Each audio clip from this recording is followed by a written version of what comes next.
So debate and discussions continue around whether the government's decision on having FGD was right or wrong. What exactly is the whole debate about? The sulfur content versus PM.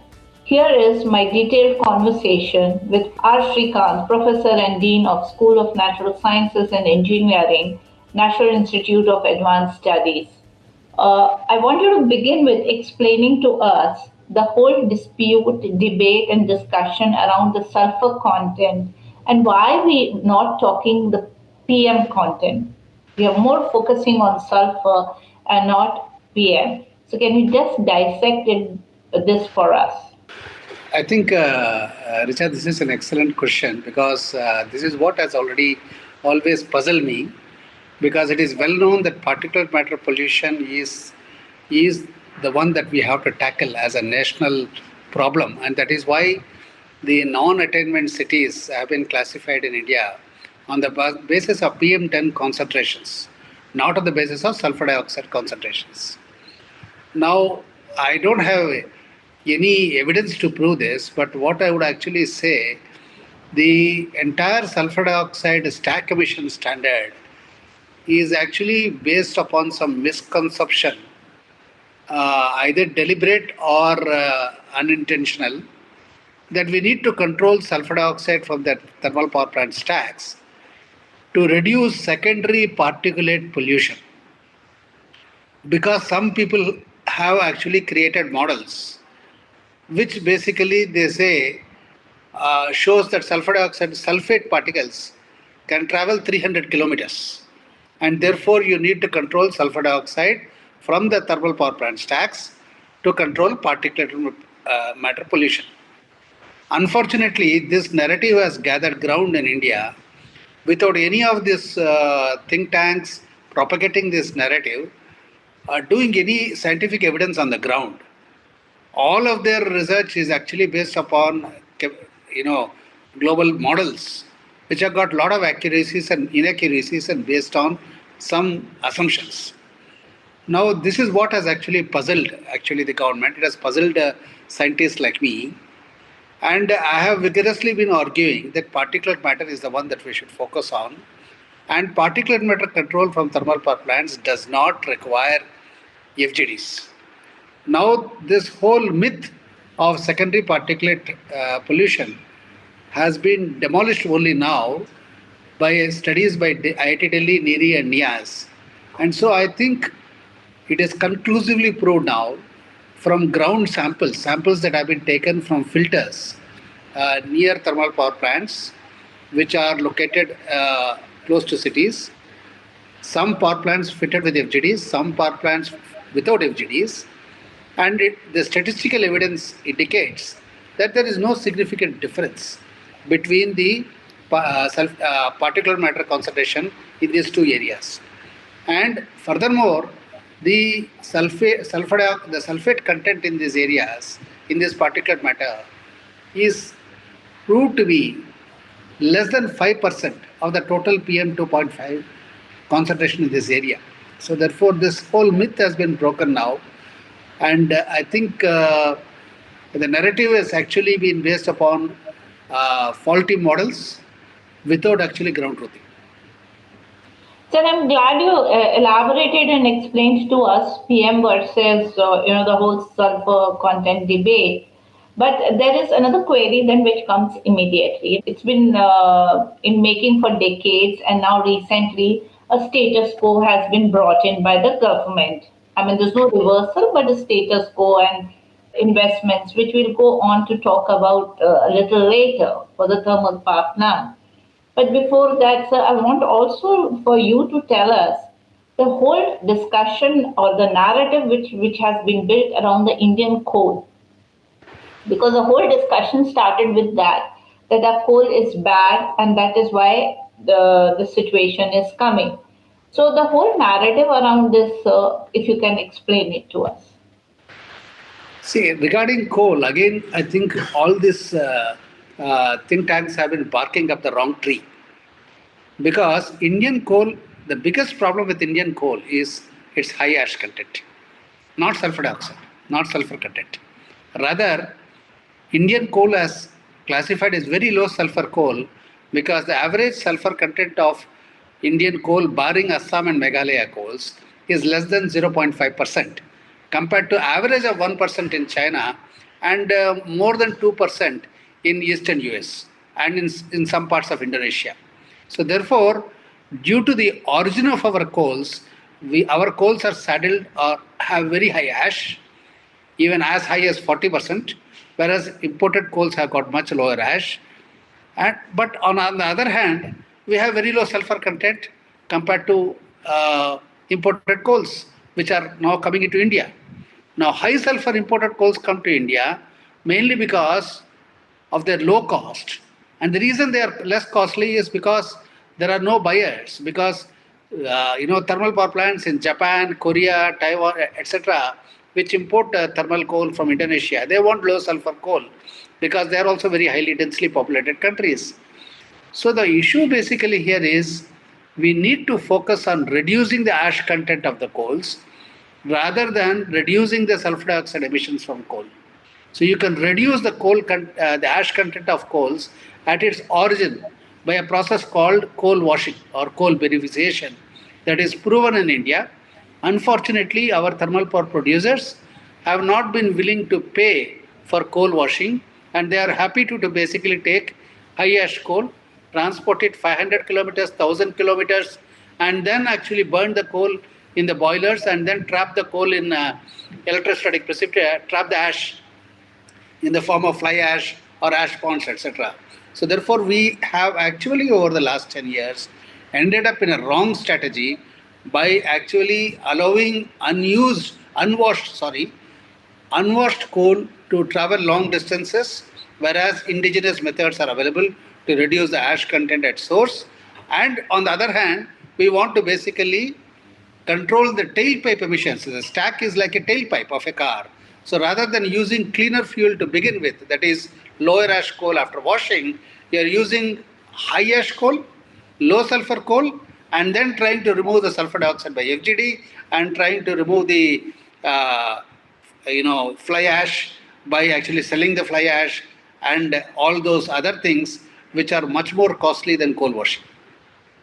So this brings me to the supplement question or the next question is this whole debate and discussion which started on FGD. I mean, whether, of course, your study has proven that we really don't need it, and the focus should have been on PM. The reasons best known, this whole discussion on FGD was started. Some people did make the investments also. Now we are also talking nuclear, and it's another narrative which is coming in. So as we are expanding our resources and going into various components, do you think this whole debate on FGD will again come up? I think the debate on FGDs is as good as dead now because I think there are 3 scientific institutions which worked on this independently and which are funded by the government rather than by foreign agencies. And therefore, the truth that has actually come out, all of us have ended up independently in some very similar conclusions. And the most important conclusions is, A, FGDs are not required to control PM pollution from thermal power plants. And B, you can actually do a much more cost-effective PM control by installing high-efficiency electrostatic precipitators, which can remove the particulate matter pollution from thermal power plant stacks by as much as 99.97%. So unlike FGDs, the high-efficiency ESPs do not increase the auxiliary power consumption. Therefore, they do not increase CO2 emissions, and they do not consume more water. See, what has also been missed out in the entire thing is, FGD debate is, what are the adverse effects of FGDs? There are serious environmental consequences and climate impacts of FGDs. This has been missed out by the narrative-driven research that has actually predominated the media. And the clear impact that FGDs have on climate change, A, because they increase CO2 emissions by 1.5 to 2% from thermal power plants, and CO2 being a long-lived gas, it actually it can accumulate up till 2050, 2070 So every time you pump CO2, you are actually accumulating. On the other hand, the sulfur dioxide turns into sulfate because of water moisture in the atmosphere, and sulfates are actually proven to be good for climate global warming because they have a masking effect. And this has been proven by studies conducted by IPCC and documented in their sixth assessment report.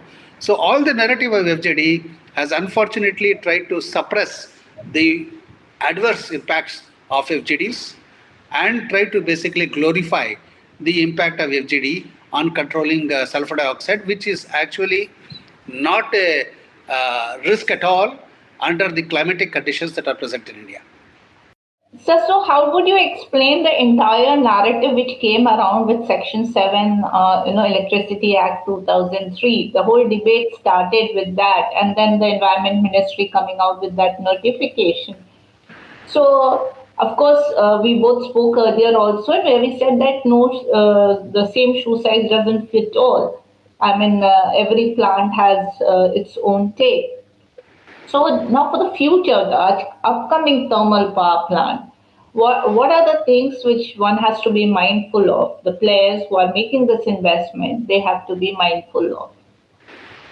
See, one thing is what we have to look at the data, uh, that all the new power plants that are actually coming up, because the government has belatedly realized that you cannot do away with coal because we don't have enough battery capacity or any other pump storage capacity as well, is the fact that all these new power plants that are coming up are normally brownfield plants. They are actually being set up by using the space created in an existing thermal power plant, by demolishing the old obsolete units which are 30, 40 years old and which are also polluting units, and then using their space for actually putting up these new units. No thermal power plants new are coming up within 10 kilometers of the NCR or 1 million plus population cities or any non-attainment city for the matter. And now the good thing that has happened is all the power plants that have been installed in the last 3-4 years are actually ordered.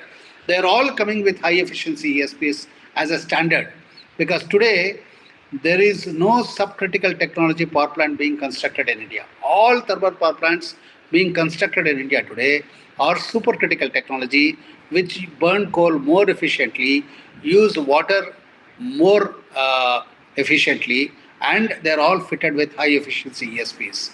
So basically, the future is much better than the past. The question basically is about the retrofit, rather than saying that scientifically FGDs are not required in any power plant. But what the government has taken a view is that as a precautionary principle, as an added measure of precaution, we will mandate the plants which are within 10 kilometers of NCR and 1 million plus cities, and cities which are non-attainment, which have got high PM, to still have FGDs. But we will not actually mandate FGDs where they serve no useful purpose. I'm glad you explained that to us, but this brings me to another question, and which, as we were discussing, we realized that the policy decision which was taken earlier was a hurried decision without much debate and discussion. Now, situations like this make us to think, do you think there's a larger scope of research and development and collaboration between the players or private sector players or entities who are investing an institution like yours? I think, Richa, you really hit the nail on the head here. See, the problem is not the lack of debate. I mean, if you look at the media that was there around 2000, 17, 18, Supreme Court case and all that, there has been a lot of debate. Unfortunately, the debate is not founded on facts. And to generate facts rather than narratives, it takes time. Scientific research cannot be hurried. The problem that I actually feel is the Ministry of Environment, Forest and Climate Change imposed this mandate without actually conducting a nationwide study on the sulfur dioxide concentrations, on the PM concentrations around thermal power plants. What we need is more research and development to actually assess the real situation on the ground, rather than basically rushing into narrative driven mandates like this. So, therefore, the debate can happen or should happen only when there is enough scientific evidence on the ground. And the reason I'm actually saying the MOEF is responsible for this is because before publishing a notification like this in 2015 December, they issued a draft. But the problem basically is, what is the scientific study on which the draft is based? And as far as I could see, that it is based only on one study conducted in Delhi by IIT Kanpur in 2015. That is totally out of date, because the key source of pollution in Delhi at that time was Badarpur, which has been closed in 2017 or 18. So no study was done in other areas of the country, and you came up with an FGD mandate. So what is required is more funding for research and development, more funding for R&D outside Delhi, and this whole concept of whatever happens in Delhi is what is happening over the rest of the country. I think that narrative built by a lot of Delhi-based think tanks, I think that now the government should learn to basically discard in the favor of a richer body of research which is conducted all over India. My last question to you is, while we were talking earlier and discussing on the issue, you also said that it is the time to look at alternatives, the alternative methods. Can you please elaborate that for us? That when we are talking alternatives, what are we looking at? See, one thing is very, very clear, that we do not have any other alternative except to continue coal for a long time. And in fact, basically, our studies have proved that coal will continue to grow in terms of electricity generation total up till 2040. So the absolute quantum terawatt hours or billion units of coal-based generation is only going to grow, and that is a fact, which means our CO2 emissions are continuing to grow, and we can't get away from that. So the proportion of coal-based electricity may decline from the current level of 74-75%, but the absolute number is going to grow, which means the absolute CO2 emissions of our country are continuing to grow. And we should not shy away, and we should not be defensive about it, number one. Number two, in order to basically industrialize India, you require affordable 24/7 power. And today coal is the bedrock of that base load. Now, if you have to replace coal, the only way, in my opinion, to do it is by going in for a coal to nuclear transition, which actually means that you need to promote greenfield nuclear power plants, brownfield expansions of existing nuclear power plants, and progressively convert some of the retiring thermal power units to nuclear plants, which will help us to utilize the land, the water, and the grid connection that is available. So you need to do everything, that is greenfield nuclear, brownfield nuclear, and conversion of our existing coal-based plants to nuclear power plants using a new technology called small modular reactors. So we need large reactors, maybe at the coast or where we have got large reservoirs of water. To generate bulk electricity, you need to have small modular reactors to actually decarbonize or repurpose the existing thermal power plants to generate electricity close to the need where it is there. And I think this strategy is something that government has accepted, and the nuclear energy mission is going in the right direction. And the key bottleneck that I now see in this is, how do we actually create an atmosphere in which the greenfield nuclear and the repurposing of brownfield thermal plants to nuclear can happen, because there is still a public perception involved, and that public perception has to be addressed by proper dissemination of communication on the excellent safety performance of our nuclear power plants. Unfortunately, the Department of Atomic Energy has been rather shy in basically releasing the facts in a timely manner. The performance, as we have seen, the radiation performance of our nuclear power plants is excellent, can be benchmarked with the world standards, but they need to be more open, more transparent. Rather than waiting for an annual report which nobody reads, they should release this information at, say, quarterly intervals, which will and also conduct health surveys to prove to people that there is no problem of health due to radiation from our nuclear power plants. So this sort of drive in communication should happen proactively by the government, and this will surely help the private sector that is very ready to invest in nuclear power generation in the country.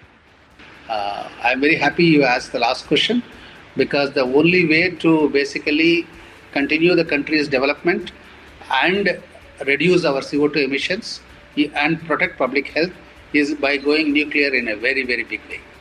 Thank you, sir, for sparing us this time.